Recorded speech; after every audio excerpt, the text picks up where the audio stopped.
Na huu ni utabiri wa hali ya hewa kutoka Mamlaka ya Hali ya Hewa Tanzania.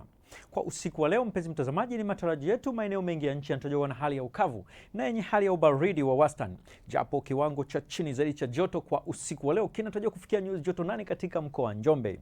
Mifumo ya upepo kwa siku ya kesho inatuonyesha upepo unatarajiwa kuendelea kuwa wa wastani katika maeneo mengi ya nchi. Hali kadhalika katika mkoa wa Kagera pamoja na Mara kwa siku ya kesho kunatarajiwa na hali ya mvua na ngurumo za radi katika maeneo machache na vipindi vya jua. Mkoa wa Kilimanjaro pamoja na Arusha, hususan yale maeneo yenye minuko, yanatarajiwa na hali ya mvua nyepesi katika maeneo machache na vipindi vya jua. Sehemu nyingine za nchi zinatarajiwa na hali ya ukavu kwa ujumla.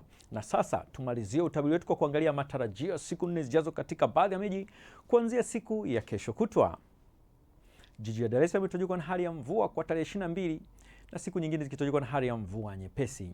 Mkoa wa Dodoma kunatarajiwa na hali ya mawingu kiasi pamoja na vipindi virefu vya jua. Hali kadhalika mkoa wa Mwanza unatarajiwa na hali ya ukavu kwa ujumla. Mbeya, kiwango cha chini zaidi cha joto kinatarajiwa kufikia nyuzi joto 10. Kilimanjaro kunatarajiwa na hali ya mvua nyepesi kwa tarehe 22, 23 na 24. Morogoro kunatarajiwa na hali ya mvua kwa tarehe 22 huku 23 na 24 kunatarajiwa na hali ya mvua nyepesi. Arusha tarehe 24 kunatarajiwa na hali ya mvua nyepesi katika maeneo machache.